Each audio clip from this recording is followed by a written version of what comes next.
Thanks to the hard work of the members that are here, in a few minutes I'll sign H.R. 803, a very good job training, retraining bill that will help many people in America have better access to the kind of skills that are needed in today's workforce.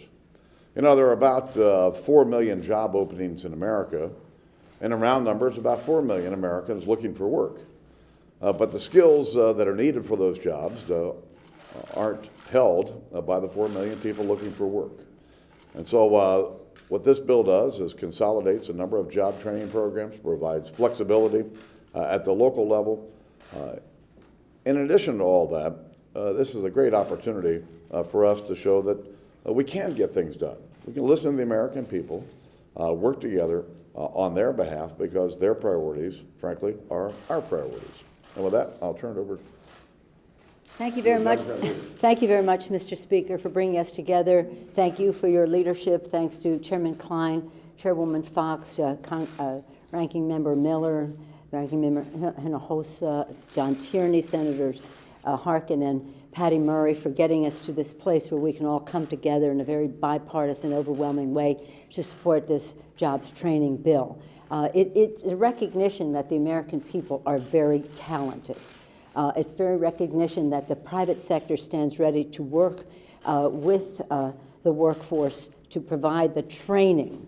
We have the talent, our workers have many skills. They need specific training to be a match to meet the needs that the Speaker talked about those job vacancies. So this is really important in making sure we have a workforce for the 21st century, skilled and trained to meet the needs of the private sector and entrepreneurial spirit of America. Now we have to create more jobs to be filled by this trained workforce. But today is really a good day, and again, I thank you, Mr. Speaker. Am I to yield to Mr. Klein? Mr. Chairman Klein. Thank you, Leader Pelosi, and thank you, Speaker, for bringing us together here. This has been a really good week. A good week for America, a good week for this institution. It shows what happens when we come together and work towards a common goal, in this case, the common goal of helping Americans get back to work. Get the skills they need to fit those jobs that the Speaker talked about that were open. Like Leader Pelosi, I want to thank my colleagues on both sides of the aisle. Some of them standing right here. George Miller was a real pal, if I can use that word here, was a real ally as we got together to do this, and our friends in the Senate sometimes are hard to reach. In this case, they came together and worked with us. So now I hope that we can build on this success and do some more things together to put America back to work. And I think now, Mr. Miller. Thank you, Chairman Klein. Thank you, Mr. Speaker.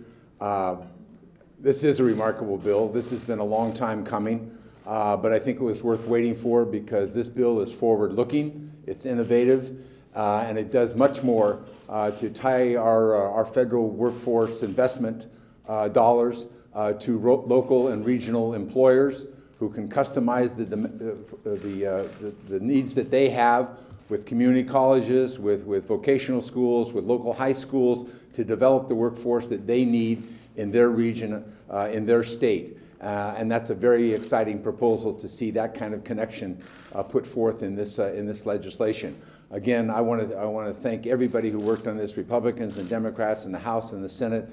And also, there's a remarkable number of staff hours in bringing this bill to the point where we're sending it to the President's desk. And I really want to thank a remarkable staff on both sides of the aisle in our committee for the hours that they put into this. And with that, I'd like to recognize Subcommittee Chair Fox. Thank you, Mr. Miller. You won't often hear me say amen to something that George Miller says, but I want to say amen, because I think his comments were right on. All the comments that have been made have been very appropriate, and I want to add mine to that. The Speaker pointed out to us in the leadership meeting the other day, this is something that came to his attention 20-some years ago, came to my attention 20-some years ago when I was a community college president. And I've been interested in this issue of consolidating workforce development programs and making sure that we bring accountability to the program so that the money that's being spent is going directly to services for people who need to develop skills for the jobs that are currently available. And everyone's touched on that. But I also want to emphasize the fact that nothing around here gets done without a lot of collaboration and cooperation, and particularly the hard work of the staff. We get the credit, they get to do a lot more work. And so I want to particularly acknowledge the staff of our committees for working on this. And I want to thank the speaker for his interest in this also, and for asking me a long time ago to serve on the Education Committee. When I first came here, I thought, I was on the Education Committee in the legislature and we didn't get a lot done. This is a monumental achievement, and I'm glad just to have played a very small part in getting to where we are. Thank you all very much. As I hear my colleagues make their statements, I couldn't help but remember 1998, when our speaker was one of our leaders in the Education and Workforce Committee. And when we came to an agreement, he said, this is long, long overdue. And thank goodness that we were able to compromise and come together and pass what is known as WIA, 1998. And here we are, many years later, he's saying it again. It was long overdue. And I want to say that they've mentioned everybody getting an opportunity to get training and to get education for all, and that's what we fight for. Finally, I want to say that I made a point in my freshman year that I wanted to be very specific about minorities being mentioned, be they Hispanic, African American, Asian Pacific, all groups be named, and specify that we're going to create programs in education and in job training through the Department of Labor so that they can get better paying jobs. And that is what is happening here today. So, Mr. Speaker, thank you for inviting us, and we're honored to be able to make a statement like we have made. Thank you. All right. Let's do this.